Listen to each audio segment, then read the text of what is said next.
మొటిమలతోటి ఇబ్బంది పడుతున్నారా? మొటిమలతోటి నల్ల మచ్చలు రావటం, చిన్నగా స్కార్స్ రావటం, ఈ విధంగా ఇబ్బందులు పడుతున్నారనంటే ఎటువంటి ట్రీట్మెంట్ ఆప్షన్స్ ఉంటాయి? అసలుకి పీల్స్ చాలా మంచిగా రిజల్ట్స్ తీసుకొస్తాయా? సేఫ్‌గా ఉంటాయా? ఎప్పుడు చేయించుకోవాలి? ఎలా చేయించుకోవాలి? చేయించుకున్నాక ఎటువంటి జాగ్రత్తలు తీసుకోవాలి? స్కిన్ ఏమైనా సెన్సిటివ్‌గా మారుతుందా? ఇలాంటివి అనేక ప్రశ్నలు, సందేహాలు, అపోహలు ఉంటాయండి. వీటన్నిటికీ జవాబుతోటి వస్తున్నానండి నా ఇన్ఫర్మేషనల్ అవేర్నెస్ వీడియోతోటి. నేను మీ doctor Raj Kireet, Celestee skin laser and hair clinic, Jubilee Hills మరియు కోకాపేట్లో chief and founder dermatologist and hair transplant surgeon గా ప్రాక్టీస్ చేస్తున్నానండి.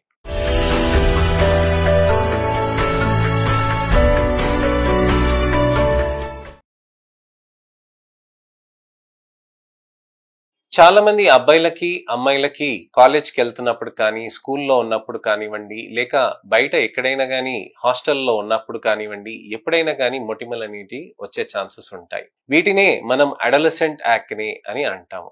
12 ఏళ్ళు దాటిన వాళ్ళకి ఎప్పుడైనా కానీ మొటిమలు అనేది వచ్చే ఛాన్సెస్ ఉంటాయి. 12 ఏళ్ళు లోపు ఉన్న వాళ్ళకి చైల్డ్హుడ్ యాక్నే అంటారండి. చిన్న పిల్లలకు వస్తే గనక వాటిని ఇన్ఫెంటైల్ యాక్నే అని అంటారనమాట. అడలసెంట్ యాక్నియే కాకుండా 35 ఇయర్స్ ఏజ్ దాటిన వాళ్ళకి కూడా మొటిమలు వచ్చే ఛాన్సెస్ ఉంటాయి. ఈ మొటిమలు వచ్చేదాన్ని అడల్ట్ ఆన్సెట్ యాక్నే అని అంటారనమాట.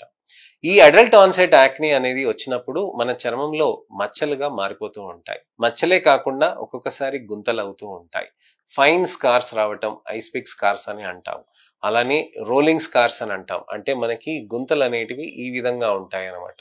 బాక్స్ కార్ స్కార్స్ అంటే గట్టిగా కొట్టేసినట్టుగా ఉంటుందన్నమాట బాక్స్ కార్ స్కార్స్. సో ఇలాంటివే కాకుండా మచ్చలు అనేటివి విపరీతంగా వస్తూ ఉంటాయి. చాలా మందికి తెల్లగా ఉంటారు కానీ ఆ మచ్చలతోటి, ఎర్రపుతోటి, తర్వాత పస్ ఉండటం తోటి చర్మంలో వికారంగా కనిపిస్తూ ఉంటుంది. ఈ వికారంగా కనిపిస్తున్నదని మన ఓన్ స్కిన్ టోన్ కి రావటానికని చాలా మంది ఆలోచిస్తూ ఉంటారు. ఎటువంటి టాబ్లెట్స్ వాడాలి, ఎలాంటి రిజల్ట్స్ వస్తాయి, పీల్స్ చేయించుకోవచ్చా, లేజర్స్ చేయించుకోవచ్చా అని చాలా మంది ఆలోచిస్తూ ఉంటారు. వాటి కోసమనే నేను మీకు వివరంగా ఎక్స్ప్లెయిన్ చేస్తానండి. ముందుగా మనం తెలుసుకోవాల్సింది ఏంటంటే మొటిమలు అనేటివి ఎందుకు వస్తాయని. నా ఉద్దేశంలో, నా ఎక్స్పీరియన్స్ లో, మా సైన్స్ ప్రకారంగా మనం తెలుసుకోవాల్సింది ఏంటంటే చాలా మటుకు హార్మోన్స్ తోటి ఇంపాక్ట్ ఉంటాయండి. హార్మోన్స్ అనేటివి చాలా ఇంపార్టెంట్. మనకి శరీరంలో మార్పులు చేయటానికని, మన ఎముకలకి బలం తీసుకురావటానికి, అలానే మనం పొడుగు పెరగటానికని, మజిల్స్ కండరాల్లో కూడా మనకి బలం తీసుకురావటానికని, ముఖంలో మార్పులు కానివ్వండి, శరీరంలో మార్పులు కానివ్వండి, ఇతరత్ర కూడా ఫంక్షన్స్ హార్మోన్స్ చేస్తూ ఉంటాయి. అలాంటివి చేస్తున్నప్పుడు మన చర్మంలో కూడా మార్పులు అనేటివి జరుగుతాయి. ఎలా జరుగుతాయి? హార్మోన్స్ అనేటివి మనకి చర్మంలో ఉన్నదానికి మన ఆయిల్ గ్లాండ్స్ అనేటివి ఉంటాయి. వెంట్రుకలు అనేటివి ఉంటాయండి. ఆ వెంట్రుకల పక్కన ఆయిల్ గ్లాండ్స్ అనేటివి ఉంటాయి. ఈ వెంట్రుకల పక్కన ఈ ఆయిల్ గ్లాండ్స్ ఉన్నాయి. ఆయిల్ ప్రొడక్షన్ అనేది నెమ్మదిగా చేస్తూ ఉంటాయి. ఈ ఆయిల్ గ్రంథుల్లో ఏంటి అని అంటే మనకి సెబేషియస్ సెల్స్ అనేటివి ఉంటాయి. సెబేషియస్ సెల్స్ అని అంటే మనకు అక్కడి నుంచి కణం కణంగా ఒక్కొక్క ఆయిల్ ముద్దల్లాగా అక్కడ వస్తూ ఉంటాయి అనమాట. ఈ సెబేషియస్ సెల్స్ నుంచి నెమ్మదిగా ఆయిల్ అంతా ప్రొడక్షన్ అయ్యి మన చర్మం పైనకి వచ్చి కేవలం మృదువుగా ఉండటానికని, సాఫ్ట్నెస్ కోసం అని అది వస్తుంది అనమాట. చాలా మంది చెప్తారు కదండి నాది డ్రై స్కిన్ అని. ఎందుకనంటే సెబేషియస్ గ్లాండ్ యాక్టివిటీ అనేది తక్కువగా ఉంటుంది అనమాట. ఈ సెబేషియస్ గ్లాండ్స్ మీదకి హార్మోన్స్ అనేటివి ఇంపాక్ట్ చేయటం జరుగుతుంది. ఈ సెబేషియస్ గ్లాండ్స్ పైన ఇంపాక్ట్ జరిగినప్పుడు ఏమవుతుందనంటే ఇక్కడ ఈ ఆయిల్ గ్లాండ్ అనేది సైజ్ పెరుగుతుంది. అంటే ఒక కణము 4 కణాలుగా మారుతుందండి. ఈ 4 కణాలు సైజ్ కూడా రెప్లికేట్ అవుతాయి. ఈ 4 కణాలు కూడా ఏవైతే సెబేషియస్ ఉంటాయో అవి రెప్లికేట్ అవ్వటం తోటి ఎక్కువ ఆయిల్ ప్రొడక్షన్ అనేది జరుగుతూ ఉంటుంది. సో ఈ ఎక్కువ ఆయిల్ ప్రొడక్షన్ అనేది మనకి వెంట్రుక పక్క నుంచి రావాలి కదండి. అక్కడ ఎక్కువ ఆయిల్ లాగా అలా వస్తున్నప్పుడు ఎప్పుడో అప్పుడు అక్కడ ఇరికిపోతుంది. ఎందుకంటే 2 ఫ్యాక్టర్స్ అండి.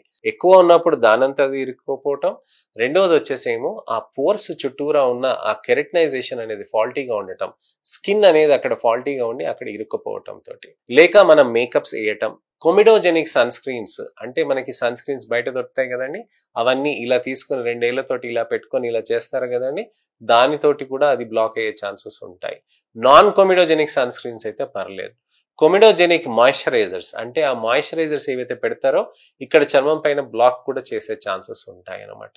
ఇలానే కొమిడోజెనిక్ మాయిశ్చరైజర్సే కాకుండా మనకి ఇతరత్ర కూడా ఉంటాయి. మనకి టాబ్లెట్స్ ఇండక్షన్ తోటి కానీ ఇంజెక్షన్స్ తోటి కూడా మనకి ఇలా బ్లాక్ అవ్వటం అనేది జరుగుతూ ఉంటాయి. మోస్ట్ ఇంపార్టెంట్ మేకప్ పెట్టడం తోటి కూడా, మేకప్ పెట్టినప్పుడు కూడా ఆ పోర్స్ ని బ్లాక్ అవ్వటం తోటి మనకు ఆ విధంగా అక్కడ మొటిమలు అనేవి రావటం జరగటం అవుతూ ఉంటుందండి. సో ఈ ఆయిల్ గ్లాండ్స్ అనేటివి లోపల నుంచి అలా వచ్చి అక్కడ ఇరుక్కుపోవటం తోటి ఇంకా మనకి ఆయిల్ ఇంకా కిందకెళ్ళి వస్తూనే ఉంటుందండి. ఎందుకంటే ఆయిల్ గ్లాండ్ యాక్టివిటీ అనేది ఆగదు. ఎందుకంటే హార్మోన్స్ అక్కడ ప్రొడక్షన్ చేపిస్తూ ఉంటుంది.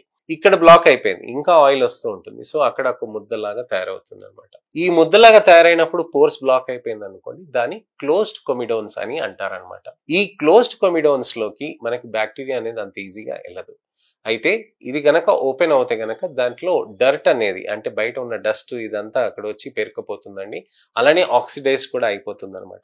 ఆ విధంగా జరగటం తోటి అక్కడ నలుపు అనేది వచ్చేస్తుంది. దాన్ని బ్లాక్ హెడ్స్ అని అంటారనమాట. కొమిడోన్స్ అనేది scientific term, blackheads whiteheads అనేది కామన్ టర్మ్స్ అనమాట. సో ఈ బ్లాక్ హెడ్స్ వైట్ హెడ్స్ అనేది మన చర్మం పైన ఎక్కడికైనా రావచ్చండి. ఈ బ్లాక్ హెడ్స్ వైట్ హెడ్స్ లో మనకి బ్యాక్టీరియా కూడా దూరవచ్చు. ఈ బ్యాక్టీరియా దూరినప్పుడు ప్రోపినోబాక్టర్ మ్యాగ్నెస్ అని అంటాం. అది లోపల దూరినప్పుడు అక్కడ యాక్టివిటీ దాన్ని పెంచుతూ ఉంటుంది. ఫుడ్ ఉంటుంది కదండి, ఫుడ్ దానికి ఏంటి, ఆయిల్. అలానే అక్కడ అది లోపలికి ఉంది కాబట్టి అక్కడ ఆక్సిజన్ సప్లై ఉండదు. హ్యాపీగా దానికి అనరోబిక్ బ్యాక్టీరియా కాబట్టి ఆక్సిజన్ లేని చోట అది చాలా మంచిగా హ్యాపీగా ఉంటుంది అనమాట. సో అక్కడ బాగా ఫుడ్ ని తినేసి మంచిగా ఎక్కువ నంబర్ పెరుగుతూ ఉంటుంది. అప్పుడు డబ్ల్యూబీసీ కణాలు అనేటివి అక్కడికి వస్తాయి. దాన్ని పాపులార్ యాక్నే అని అంటారనమాట. ఈ పాపులార్ యాక్నేలోకి మనకు అక్కడ బాగా ఫుడ్ తింటున్నందుకు బ్యాక్టీరియా ఏమవుతుంది, పస్ అనేది ప్రొడక్షన్ అవుతుంది. ఈ పస్ ప్రొడక్షన్ అవ్వటం తోటి దాన్ని పస్చులార్ యాక్నే అని అంటారనమాట. ఈ పస్చులార్ యాక్నే అనే దానికి కాకుండా నాడ్యులార్ యాక్నే అనేది ఎక్కువగా ఉంటుంది అనమాట. ఈ నాడ్యులార్ యాక్నే కూడా మనకి విపరీతంగా అక్కడ పెరిగిపోతూ ఉంటుంది. నాడ్యులార్ యాక్నే, పస్చులార్ యాక్నే, అలానే పాపులార్ యాక్నే ఉంటుంది. అదే ఒక బ్యాగ్ ఆఫ్ పస్ లాగా మారిపోయింది అనుకోండి, దాన్ని సిస్టిక్ యాక్నే లాగా అంటాం అనమాట. సో నాడ్యులర్ సిస్టిక్ యాక్నే అనేది విపరీతంగా స్కారింగ్ టెండెన్సీస్ ఉంటాయి.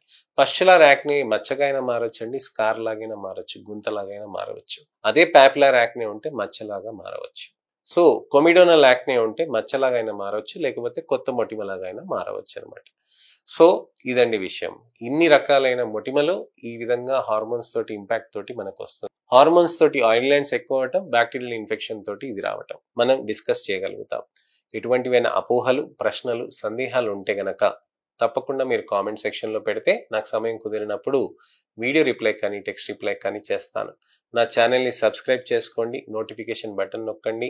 నా ఈ అవేర్నెస్ వీడియోని మీరు లైక్ చేసి నా అవేర్నెస్ క్యాంపెయిన్లో మీరు కూడా పాల్పంచుకుంటూ ఎవరికైనా కానీ మొటిమలు ఉంటే, మీ పిల్లలకైనా, మీ చుట్టాల పిల్లలకైనా, తెలిసిన వాళ్ళ పిల్లలకైనా, అమ్మ నాన్నకి, అక్క చెల్లెలకి, అన్న తమ్ముళ్ళకి, ఎవరికైనా కానీ పింపుల్స్ ఉండి 4 గోడల మధ్యలో ఉండిపోయి నేను కాన్ఫిడెన్స్ ఉండట్లేదు అని అంటే వాళ్ళకి వీడియో పంపించి తప్పకుండా మంచి ట్రీట్మెంట్ ఆప్షన్స్ ఉంటాయి అని ఫస్ట్ నుంచి లాస్ట్ దాకా చూడమని రిక్వెస్ట్ చేసి షేర్ చేయండి వీడియోని.